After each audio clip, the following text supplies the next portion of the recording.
Hello दोस्तों, कैसे हैं आप सभी। उम्मीद करता हूं आप सभी बहुत ही अच्छे होंगे। तो आज के इस वीडियो में हम पढ़ने वाले हैं क्लास 12 और क्लास 10 फिजिक्स का बहुत ही इंपॉर्टेंट टॉपिक जो बार बार बोर्ड एग्जाम में पूछ लिया जाता है, जो है चुंबकन प्रवृत्ति किसे कहते हैं, चुंबकशीलता किसे कहते हैं, आपेक्षिक चुंबकशीलता किसे कहते हैं, इनका परिभाषा क्या होता है, इनका फॉर्मूला क्या होता है। इस वीडियो में हम सब कुछ डिटेल में समझेंगे और मैं आपको विश्वास दिलाता हूं कि बहुत ही आसानी तरीके से आपको ये सभी टॉपिक समझ में आ जाएंगे। तो इससे पहले मैं बता दूं कि यदि आप इस वीडियो को देख रहे हैं और सब कुछ अच्छे से साफ साफ आपको दिखाई दे रहा है तो बहुत ही अच्छी बात है। यदि नहीं दिखाई दे रहा होगा तो आप अपनी वीडियो की क्वालिटी को बढ़ा लीजिएगा, क्योंकि सबसे लो क्वालिटी में आपकी वीडियो चल रही है। ठीक है, यदि आपको दिखाई दे रहा है तो अच्छी बात है, नहीं दिखाई दे रहा होगा तो बहुत से स्टूडेंटों को ऐसे होगा कि पता होगा कि कैसे वीडियो की क्वालिटी को बढ़ाते हैं, और बहुत से ऐसे स्टूडेंट हैं जिनको नहीं पता होगा। तो आपको जिस प्रकार कहा जा रहा है उस प्रकार कीजिए। सबसे पहले इस वीडियो पर क्लिक करेंगे तो आपको इधर एक कोने में सेटिंग का ऑप्शन दिखाई देगा, उस पर क्लिक कीजिए। क्लिक करेंगे तो नीचे आपके कुछ ऑप्शन आएंगे, उसमें सबसे ऊपर क्वालिटी लिखा होगा, उस पर क्लिक कीजिए। उसके बाद जब क्वालिटी पे क्लिक करेंगे तो आपको सबसे नीचे एडवांस लिखा होगा, तो उस पर क्लिक कीजिए।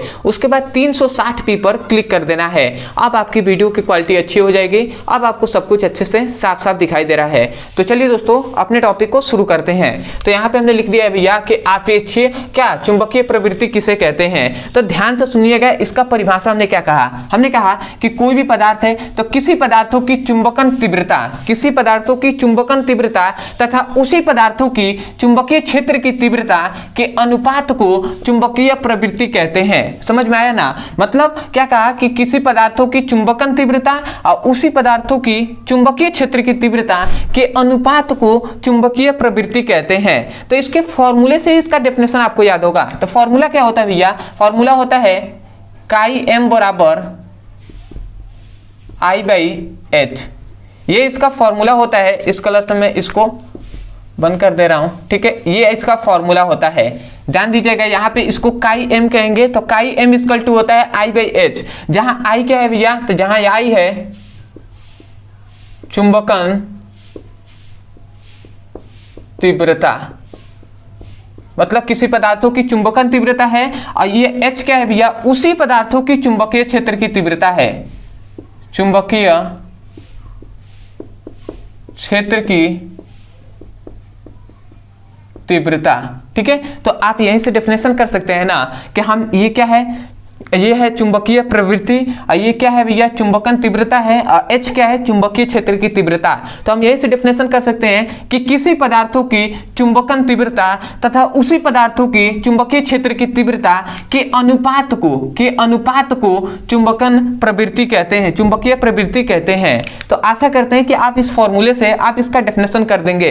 डेफिनेशन क्या कहेंगे, किसी पदार्थों की चुंबकन तीव्रता तथा उसी पदार्थों की चुंबकीय क्षेत्र की तीव्रता के अनुपात को चुंबकीय प्रवृत्ति कहते हैं। तो आशा करते हैं कि आपको ये डेफिनेशन आपको यहीं से याद हो गया होगा। ठीक है, अब आते हैं भैया कि चुंबकशीलता किसे कहते हैं। यहां पे मैंने लिख दिया है चुंबकशीलता। तो ये बहुत ही इजी है, ध्यान से समझिएगा। इस परिभाषा में हमने क्या लिखा है, हमने लिखा है कि किसी पदार्थों की, समझिएगा, किसी पदार्थों की चुंबकीय प्रेरण, किसी पदार्थों की चुंबकीय प्रेरण तथा चुंबकीय तीव्रता के अनुपात को, मतलब किसी पदार्थों के चुंबकीय प्रेरण और चुंबकीय क्षेत्र की तीव्रता के अनुपात को चुंबकीयशीलता कहते हैं। समझ गए ना। मतलब चुंबकीय तीव्रता कहें या चुंबकीय क्षेत्र की तीव्रता कहें, ऐसे मैं लिख दे रहा हूं, क्षेत्र की तीव्रता। ठीक है, तो आप कह सकते हैं किसी पदार्थों की चुंबकीय प्रेरण तथा उसी पदार्थों की चुंबकीय क्षेत्र की तीव्रता के अनुपात को चुंबकशीलता कहते हैं। तो आशा करते हैं कि आपको चुंबकशीलता का परिभाषा समझ में आ गया होगा। समझ में नहीं आया है तो फॉर्मूले से समझिए। तो इसका फॉर्मूला होता है भैया, इस कलर से मैं लिख दे रहा हूं, mu equal to B by H होता है। तो इस फॉर्मूले को आपको याद रखना है। यहां पे हमने क्या लिखा है, mu equal to B by H. अब यहां पे बी क्या है भैया, तो ये बी है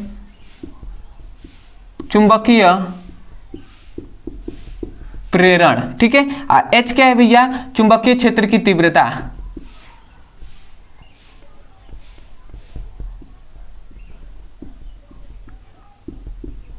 क्षेत्र की तीव्रता।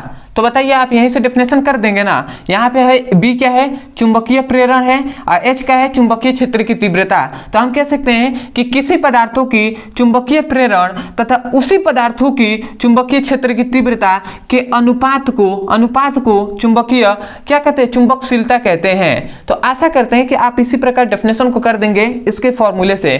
बस आपको याद रखना चाहिए कि बी क्या है, एच क्या है, म्यू क्या है। तो आप कह सकते हैं किसी पदार्थों की चुंबकीय प्रेरण तथा उसी पदार्थों की चुंबकीय क्षेत्र की तीव्रता के अनुपात को चुंबकशीलता कहते हैं। तो आशा करते हैं कि आप यहीं से डेफिनेशन इसका कर देंगे, और ये फॉर्मूला है, इसको आप नोट्स में लिख लेंगे। अब आते हैं भैया कि आपेक्षीय चुंबकशीलता किसे कहते हैं। ठीक है, तो यहाँ पे हमने परिभाषा लिख दिया है, परंतु अभी आपको परिभाषा देखने की जरूरत नहीं है, आपको याद हो जाएगा। पहले इसका फॉर्मूला जानिए। तो इसका फॉर्मूला होता है म्यू आर इक्वल टू, मैं यहाँ पे लिख दे रहा हूं formula, mu R equal to mu by mu naught. ये इसका फॉर्मूला है। थोड़ा सा नीचे जगह कम है इसलिए मैंने थोड़ा सा इस प्रकार लिख दिया है। ठीक है, इस फॉर्मूले को आपको याद रखना है। हमने लिखा है mu R equal to mu by mu naught. अब भैया म्यू क्या है, तो ये है भैया चुंबकशीलता।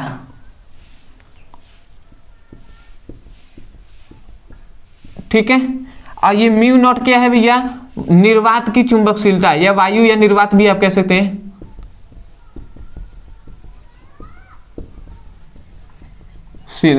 ठीक है, तो यहां से है आपको डेफिनेशन याद रखना है।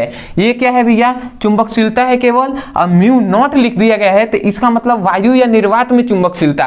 तो हम इसका डेफिनेशन कह सकते हैं कि किसी पदार्थों की, समझेगा, किसी पदार्थों की चुंबकशीलता तथा उसी पदार्थों की वायु या निर्वात में चुंबकशीलता के अनुपात को हम क्या कहते हैं भैया, आपेक्षीय चुंबकशीलता कहते हैं। तो आशा करते हैं आप डेफिनेशन यहाँ से बोल देंगे ना। अगर आप क्लास 12 के स्टूडेंट हैं तो आपको तो दिक्कत ही नहीं होना चाहिए, क्योंकि भैया फॉर्मूले से ही आपको याद हो जाना चाहिए। तो आप कह सकते हैं किसी पदार्थों की चुंबकशीलता तथा उसी पदार्थों की वायु या निर्वात में चुंबकशीलता के अनुपात को क्या कहते हैं, आपेक्षीय चुंबकशीलता कहते हैं। तो यही तो हमने डेफिनेशन लिखा है। हमने क्या लिखा है, किसी पदार्थों की, मतलब हमने क्या लिखा, किसी चुंबकीय पदार्थ, कोई भी चुंबकीय पदार्थ है, या पदार्थ ही सिंपल में कहिए। ठीक है, मतलब कोई भी पदार्थ है उसमें चुंबकीय जो क्या होता है, जो गुण होता है वो उसमें होना चाहिए। तो किसी चुंबकीय पदार्थों की चुंबकशीलता, किसी चुंबकीय पदार्थों की चुंबकशीलता तथा वायु या निर्वात में चुंबकशीलता के अनुपात को आपेक्षीय चुंबकशीलता कहते हैं। मतलब किसी पदार्थों की चुंबकशीलता